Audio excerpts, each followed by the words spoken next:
கர்த்தரே தேவன் என்று அறியுங்கள்.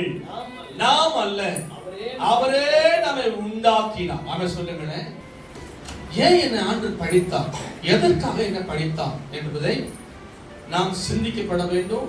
நம்ம தினந்தோறும் வேதத்தை வாசிக்கிறோம். ஆனா கேள்வி கேட்காம நம்ம என்ன செய்யறோம்னா வாசிக்கிட்டே போறோம்.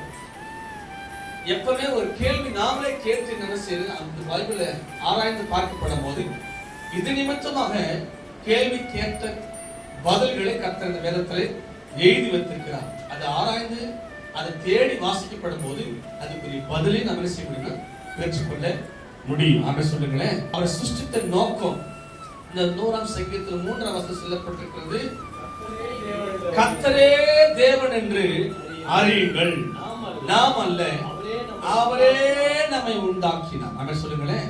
நம்மை உண்டாக்கினார். எதற்காக உண்டாக்கினார் சொன்னா, கர்த்தரே தேவன் என்று நாம் அறிந்து கொள்ளப்பட வேண்டும். அப்படின்னு சொல்லுங்களேன்.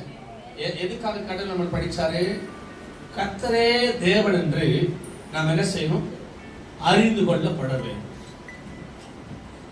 தேவன் ஆதாமை அந்த ஏவாளை சிருஷ்டித்த நோக்கம் என்னன்னா, இந்த ஜனம் இப்படிப்பட்ட கூட்டம் இந்த ஆண்டு வரை எப்படி பார்க்கணும் அப்படின்னா, இவர் தான் என் தேவன் பார்க்கணும், இவர் தான் என் தேவன் என்று சொல்லி பார்க்கணும், இவர் தான் என் கடவுள், இவர் தான் என் ரட்சகர், இவர் தான் என் மீட்பர் என்று சொல்லி ஜனங்கள் அதான் கடவுளுடைய பார்வை இப்படி ஒரு பார்வை பார்க்கப்படணும் என்பதற்காகத்தான் தேவன் என்ன செய்தாருன்னா மனுஷனை இந்த பூமியிலே சிருஷ்டித்தார். நம்ம சொல்லுங்களேன், சொல்லுங்க, நான் கடவுளிலும் மேன்மையானவன் அல்ல, நான் கடவுளிலும் பெரியவனும் அல்ல, நான் கடவுளிலும் பலசாலியும் அல்ல, நான் கடவுளிலும் விசேஷமா தேவனிடத்திலும் அவருடைய ஞானத்தில் நான் பெரிய ஞானவானும் அல்ல என்றதை உணர்ந்து கொள்வதற்காகவே ஆண்டவர் தாமே நம்மை சிருஷ்டித்தார்.